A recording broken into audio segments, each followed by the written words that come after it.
మన నీళ్లు పోతే చూసుకుంటా కూర్చుంటావా? తేల్పాండ్ ప్రాజెక్ట్ నుంచి ఈ రోజు మనకు మంచినీళ్లకు మిషన్ భగీరథ కనెక్షన్ ఉంది. మరి అక్కడ నీళ్లు ఖాళీ అయితే మరి మన గతి ఏం కావాలి? వాళ్ళకి సాగునీళ్ల పట్టి లేదు, మంచినీళ్ల పట్టి లేదు, కరెంటు పట్టి లేదు. 4000 పెన్షన్ ఇస్తామన్నారు, నామం పెట్టేసింది. ఇచ్చిండ్రా? ఆ 2000 పెన్షన్ కూడా ఒక నెల దిగబెట్టేసినారు. ఈ విధంగా ఏ వైపు చూసినా చేనేత కార్మికులకు అప్పుడు పని కల్పించినాం, వాళ్ళు బ్రతికినారు దర్జాగా. వాళ్ళు కూడా చచ్చిపోయే పరిస్థితి చేస్తా ఉన్నారు. వాళ్ళకు బతుకమ్మ చీరలు ఆర్డర్ చేయడం లేదు. పేద ప్రజలకు రంజాన్ సందర్భంలో, బతుకమ్మ సందర్భంలో, బ్రహ్మాండంగా మనం క్రిస్మస్ సందర్భంలో పేద ప్రజలకు బట్టలు ఇచ్చి ఆదుకున్నాం. అటు చేనేత కార్మికులు బతికినారు, ఇటు వీళ్ళు కూడా బతికినారు. ఈరోజు బంద్ చేస్తామంటారు. ఏ వర్గం గురించి మీరు పనిచేస్తారు? రెసిడెన్షియల్ పాఠశాలలు పెట్టినాం బ్రహ్మాండంగా, 1100 పాఠశాలలు పెట్టినాం. దానిలో చదువుకునే విద్యార్థులు బ్రహ్మాండంగా సీట్లు సంపాదిస్తూ ఉన్నారు. అద్భుతమైన పాఠశాలలు తయారవుతా ఉన్నాయి. ఈరోజు అక్కడ తిండి సరిగా పెడతలేరు, పట్టించుకునే పాపాన పోతలేరు.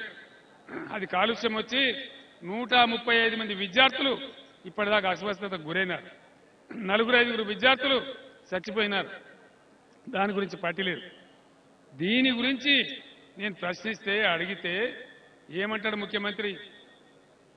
కేసీఆర్, నీ పేగులు తీసి మెడలేసుకుంటా, నీ గుడ్లు వీకి గోళీలు ఆడతా. ఇంకేం చెప్తాడండి? నీ ముడ్డి మీద ఉన్న షెడ్డి కూడా గుంజుకుంటా. ఏం చేసుకుంటావు షెడ్డి గుంజుకొని?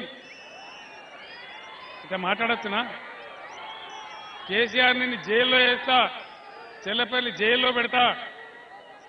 కేసీఆర్ ఒకవేళ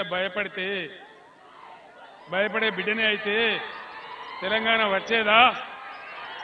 ఈ రాష్ట్రం సాధ్యమయ్యేదా?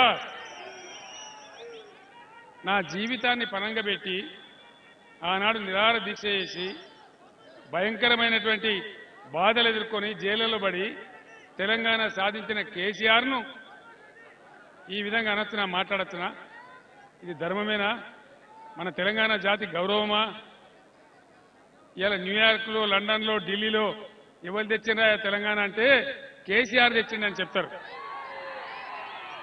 58 ఏళ్లు గోసపడి, దుఃఖపడి, 2వ తరగతి పౌరులుగా పరిగణించబడి, తాగునీళ్లు లేక, మంచినీళ్లు లేక, కరెంటు లేక బాధలు పడ్డ తెలంగాణను అనేక పోరాటాలు చేసి విముక్తి చేసిన కేసీఆర్ను ఈ మాటలు అనొచ్చునా?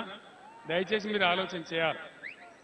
నేను ఒక్కటే మాట మిమ్మల్ని కోరుతా ఉన్నా, నన్ను తిడితే పర్వాలేదు, కానీ ఇలా నా ప్రజలు బాధపడితే నా ప్రాణం పోయినా సరే నిద్రపోను, వాళ్ళని వదిలిపెట్టని మనవి చేస్తా ఉన్నా. చచ్చిపోయినా పర్వాలేదు, కానీ నా తెలంగాణ బిడ్డలకు, నా తెలంగాణ ప్రజలకు నా కళ్ళ ముందే మీరు ఘోరాలు చేస్తామంటే చూసుకుంటా ఊకుండే ప్రశ్న లేనే లేదని చెప్పి నేను మనవి చేస్తా ఉన్నా. ఎంతవరకైనా తగ్గిస్తాం. ఖచ్చితంగా రైతాంగాన్ని మొత్తానికి రైతు బంధు ఇయ్యాలి. మేము ఎట్లా ఇచ్చినామో నువ్వు ఇస్తాన 15,000 ఇవ్వకున్నా మంచిదే, మేము ఇచ్చిన 10,000 మొత్తం రైతులకు ఇయ్యాలి. రైతు బీమా